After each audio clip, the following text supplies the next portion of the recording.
Live from the CBS Broadcast Center in Philadelphia, this is CBS 3 Eyewitness News on the CW Philly.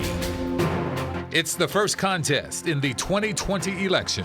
Part of being Iowan is the gamesmanship of the night of. Iowans are still very much up in the air, trying to figure out who they're going to support. Results are coming in right now from the Iowa caucuses. Our moment to fight hard and win. Thank you, thank you, thank you, thank you. And the stakes are high. We want to have the highest voter turnout. The caucuses will give top-performing candidates a boost ahead of next week's New Hampshire primary. As we head into these caucuses, I would love to have your support. And good evening, everyone. I'm Yuki Washington. And I'm Jessica Cartalia. We are tracking the results as they start to come in at this hour. Greg Argos is in the Satellite Center tonight. And Greg, obviously this is a big night in campaign 2020. It really is there, Yuki. The Iowa caucuses officially began at 8 p.m. Eastern time. Caucus goers meeting at more than 1,700 locations throughout the state. Now, right now, the final tallies have not come in. CBS News, though, says this will be a four-person race between Joe Biden, Bernie Sanders, Elizabeth Warren, and Pete Buttigieg. At Lincoln High School's gym in Des Moines, supporters of the candidate set up while registered Democrats filed in. At 7 p.m. local time, the doors closed and the caucusing began. Everyone fill out side one of your preference card. Participants listening and lobbying, some trying to get their neighbors to support their candidate. Call out wherever your members are located. The scene playing out throughout Iowa with what's expected to be a record number of caucus goers. It was like we were in the middle and I felt like we were in a piranha tank and everyone saw that we were up for grabs and people are cheering and trying to get us to come, and we were not expecting that. Candidates can also advocate for themselves in a caucus. That is the march that we are on. Senator Amy Klobuchar was in the city of Johnston. Senator Elizabeth Warren was in Des Moines.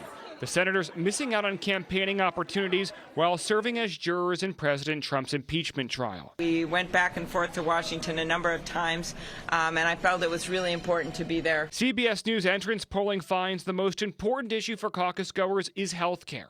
About two-thirds are supportive of a government-run plan.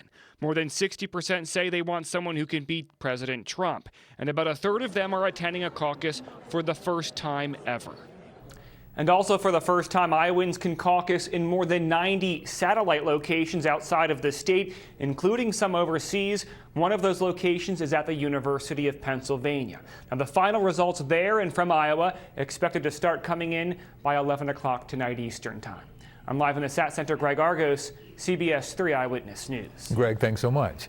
Well, tonight, senators are revealing if they will vote to convict or acquit in the impeachment trial on Wednesday. Some Republicans say President Trump's pressuring of Ukraine for investigations was inappropriate, but is not enough to remove him from office for abuse of power and obstruction of Congress. Moderate Democratic Senator Joe Manchin urged colleagues to formally censure President Trump. This followed 4 hours of closing statements today. We must say enough. He has betrayed our national security, and he will do so again. He has compromised our elections, and he will do so again. This entire campaign of impeachment that started from the very first day that the president was inaugurated was a partisan one. President Trump called the proceedings a, quote, totally partisan impeachment hoax on Twitter. Tomorrow he will deliver the State of the Union address. Pennsylvania Congresswoman Mary Gay Scanlon says despite partisan battles, bipartisan work is getting done. Tonight at a town hall in media, she spread the word about the 2020 census count.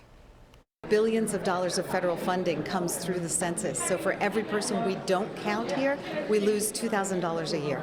And that's money for roads and for schools and for health care. So we're working really hard with all our local partners to make sure we get a really good, robust census count. So that's something people need to participate in. The Congresswoman also took questions from residents. Now, residents of Media, Delaware County got their first look at the new voting machines that will be used in some important upcoming elections. Delaware County Council voted unanimously to purchase the Heart Verity system in October. Additional demonstrations will be held around the county in the coming months.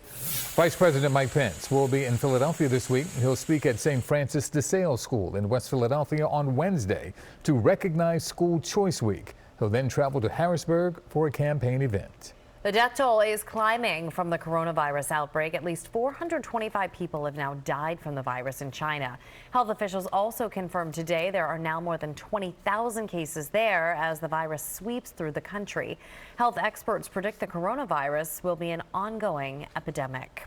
Coronavirus concerns have reached Princeton University, where about 100 students were in self-isolation over the weekend.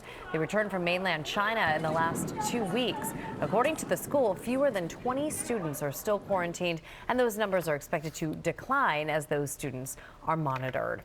Hopkinton Elementary in Juniata Park is now the 7th Philadelphia school to close in recent days over asbestos. Classes were canceled there today, and the school will be closed tomorrow.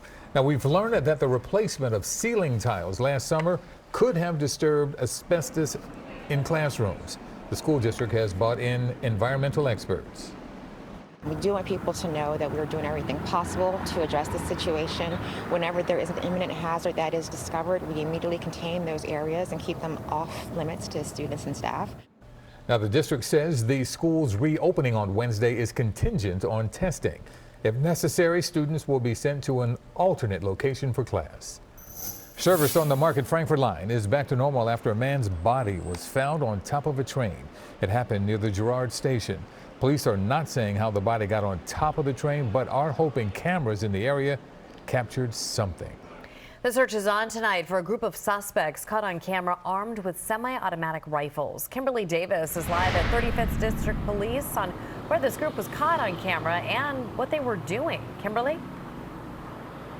Jess, the video is disturbing, and some parents are just seeing that video today. We spoke with one parent who did not want to be on camera, but he tells us this will be his 6-year-old daughter's last week at the program. Oh my gosh. This is the surveillance video that left one mother in shock. A group of suspects who police believe are carrying semi-automatic rifles inside and outside of Sturgis Recreation Center in East Oak Lane. I was told that there was like spray paint outside the building, but that's about it. But they left out the rifles part. Yes. According to police, a woman was able to get into the building around 11:30 Thursday morning. Shortly after, several others showed up in a white minivan and dark-colored car. Police believe they may have been shooting a music video, but parents are still taken aback. I really don't know what to say.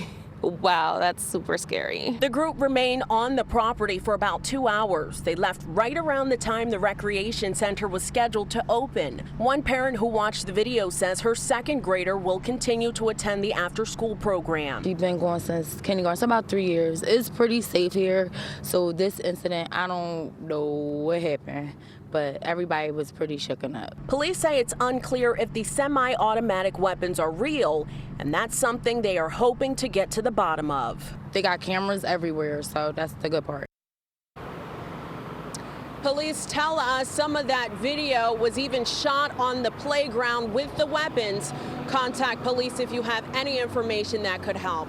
We're live outside of the 35th Police District. I'm Kimberly Davis, CBS 3 Eyewitness News. Kimberly, thank you. New Jersey denies a spot on its register of historic places for a home in Camden with a connection to Dr. Martin Luther King Jr. The Preservation Office says that a home where King visited but did not reside does not meet the criteria for historic designation. A police report from 1950 signed by Dr. King lists 753 Walnut Street as his address. Dr. King spent time there while attending Crozier Seminary. Little do people know, but his first civil rights incident and first civil rights battle and first sit-in took place in Maple Shade, New Jersey, in a restaurant that's no longer standing. And he formulated that actual incident and the sit-in right in that house. The home is in poor condition with a leaky roof and holes in the floors. Those trying to save it say they only have a year or so left before that house will have to be demolished.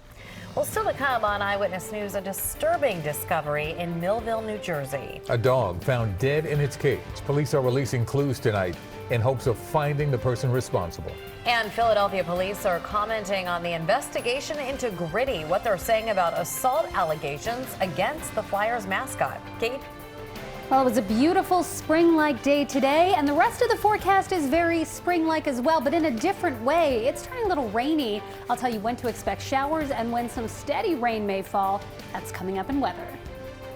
And a local high school student is in the spotlight tonight. Alexandra Hoff is at Interboro High with one senior shot of a lifetime. If you've been injured, please give us a call. It will just take a few minutes to see if we can help.